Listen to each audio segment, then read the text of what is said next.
క్రైస్తవుడంటే గురి కలిగినటువంటి వాడు. అందుకనే ఆ గురిలో భాగంగానే నీవు పూర్తిగా దేవుని మీద ఆనుకుని బ్రతకడం, పరిపూర్ణమైనటువంటి దేవుని మీద ఆశపడడం అనేది ఒక అద్భుతమైనటువంటి విషయం.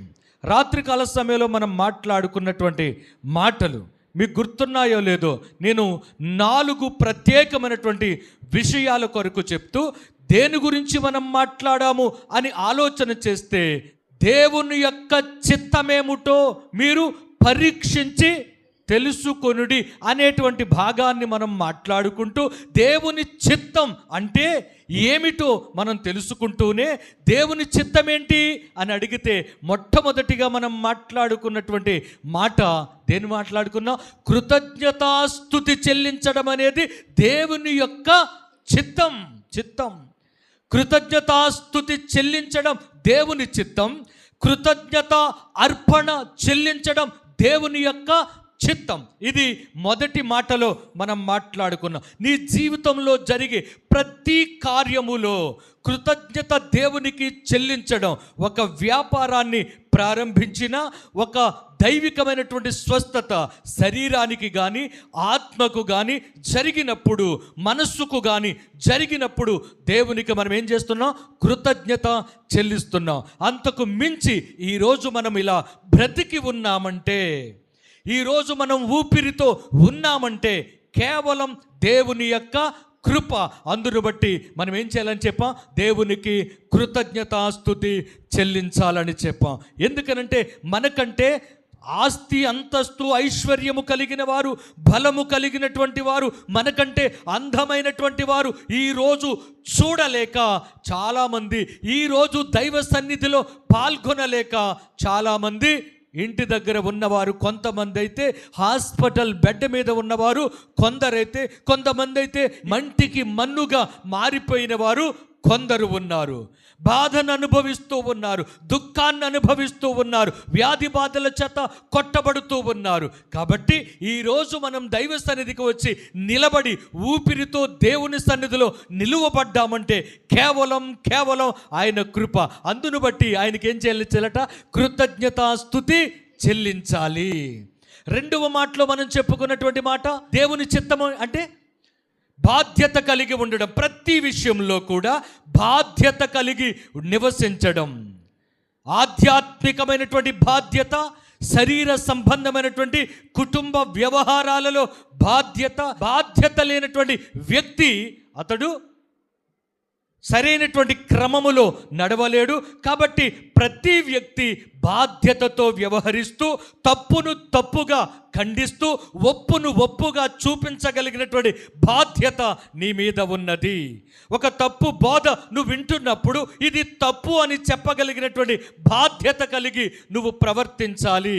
ఒక అబద్ధ బోధను ఖండించగలిగినటువంటి బాధ్యత కలిగి నువ్వు జీవించాలి. బాధ్యత రాహిత్యాన్ని ఏ వ్యక్తి కలిగి ఉండకూడదు. అది దేవుని చిత్తం. ఇంకో విషయం ఏం చెప్పాను మీతో?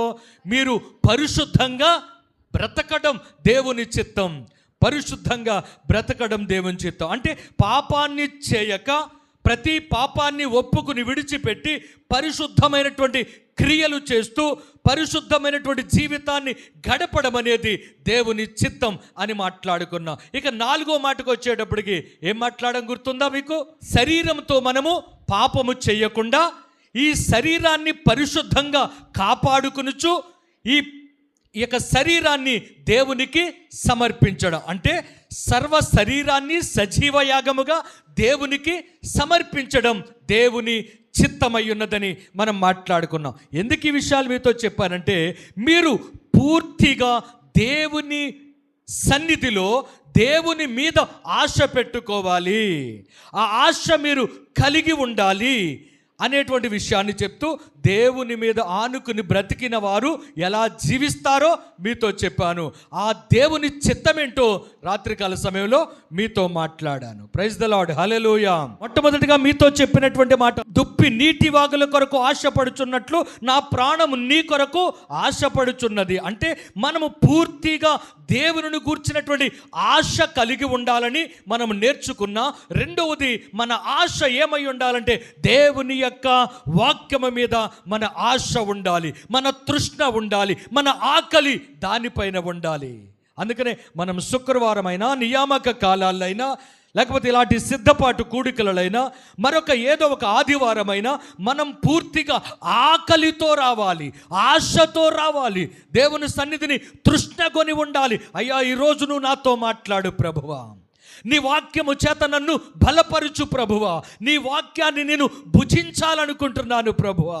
నీ యొక్క వాక్యము జుంటె తేనె దారలు కంటే మధురమైనది. నీ వాక్యము నన్ను బలపరచగలదు, నీ వాక్యము నన్ను నడిపించగలదు, నీ వాక్యమే నాకు దారి చూపించగలదు అని చెప్పి మనం ఆలోచన చేసుకుని ఆ వాక్యం మీద ఆశ పెట్టుకుని దేవుని సన్నిధికి మనం రావాలట. వేటి మీద ఆశ పెట్టుకోవడం కాదండి. నిజంగా నేను అంటాను, మీరు అడగకముందు అవన్నీ దేవుడిస్తాడు మీకు. మీరు అడగకముందే, ఎందుకంటే ఆకాశ పక్షులను చూడుడి, అవి విత్తవు, కోయవు, కొట్లలో కూర్చుకొనవు, వాటినే దేవుడు పోషిస్తున్నారు. కానీ వాటికంటే మీరు అందరు ఎవరట? శ్రేష్ఠులు, శ్రేష్ఠులు, శ్రేష్టమైనటువంటి వారు. కాబట్టి మిమ్మల్ని పోషించడానికి మీరు నమ్ముకున్నటువంటి దేవుడు మీ పక్షాన నిలబడ్డాడు, మీ పక్కన ఉన్నాడు, మీ బాధను చూస్తున్నాడు, మీ వ్యధను ఆయన చూస్తున్నాడు, మీ కన్నీటిని ఆయన చూస్తూ ఉన్నాడు, మీరు పెట్టేటువంటి మొర్ర ఆయన వింటూ ఉన్నాడు. అంత మంచి దేవుడు అండి. అందుకనే నేను ఒక బలమైనటువంటి మాట, నాకు ఇష్టమైనటువంటి మాట, మొదట ఆయన నీతిని, రాజ్యాన్ని మీరు వెతకండి, మీకు ఏం కావాలో దేవుడు అన్నీ అనుగ్రహిస్తాడట. హల్లెలూయా. అర్థమవుతుందండి? మొదట నా నీతిని, రాజ్యాన్ని వెతకండి.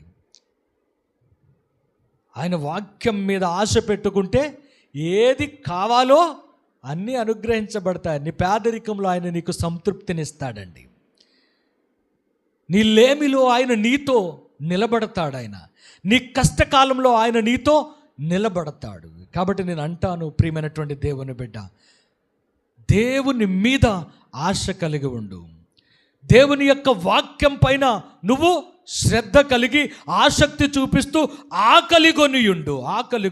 ఈరోజు నేనేమైనా సరే నా దేవుని మాటను నేను భుజించాలి, ఆ మాట నా జీవితానికి ఈరోజు ఉపయోగకరంగా మారాలి. నా దేవుడు నాతో మాట్లాడితే నేను ఉజ్జీవింపజేయబడతాను. నా దేవుని మాట నా హృదయంలో ఉంచుకుంటే నేను మార్పు చెందుతాను, నాకు బలం వస్తుంది, నాకు దారి కనిపిస్తుంది. ఎందుకంటే ఆ వాక్యమే ఏం చేస్తుందట? నీ పాదాలకు హల్లెలూయా వెలుగునిచ్చే వాక్యం అండి. క్లిష్టతరమైనటువంటి పరిస్థితుల్లో కొన్నిసార్లు ఏం చేయాలో, ఎలా వెళ్ళాలో, ఏమి ఆలోచించాలో మార్గము తెలియక అంధకారంలో ఉండిపోయినట్టుగా ఉంటాం.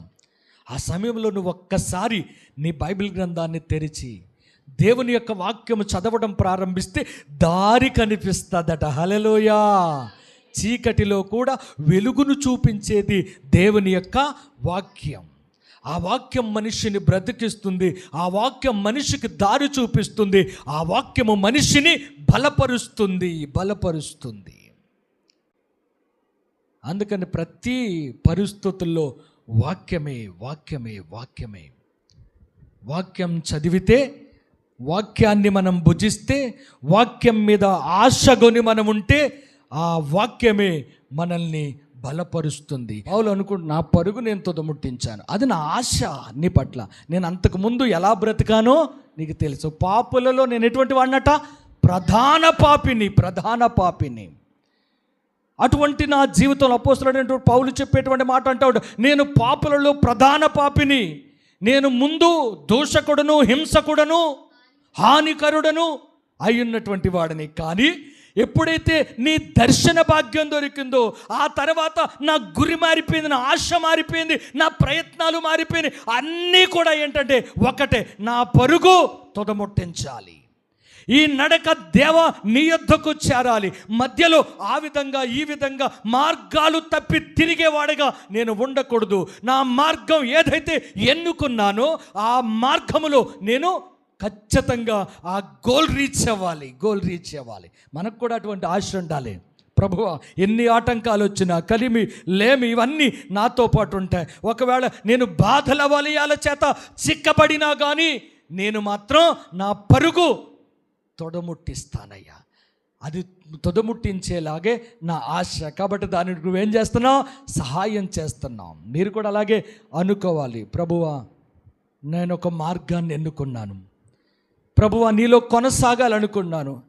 నేను నీలో విశ్వాసం చూపిస్తూ ముందు కొనసాగుతున్నాను. నేను తప్పిపోకుండా, నా విశ్వాసము నుండి సడలిపోకుండా, నా భక్తి జీవితాన్ని నుండి సడలిపోకుండా, నా ప్రార్థనా జీవితం నుండి సడలిపోకుండా, తొలగిపోకుండా, నేను ఏదైతే టార్గెట్ పెట్టుకున్నానో, నేను ఏదైతే ఆశపడుతున్నానో ఆ యొక్క రూట్లోనే నేను వెళ్ళులాగున నాకు సహాయం చెయ్యి ప్రభువా అని మీరు చెప్తే మీతో దేవుడు ఉంటాడు. పడిపోయిన ప్రతిసారి ఆయన మిమ్మల్ని లేపుతాడు.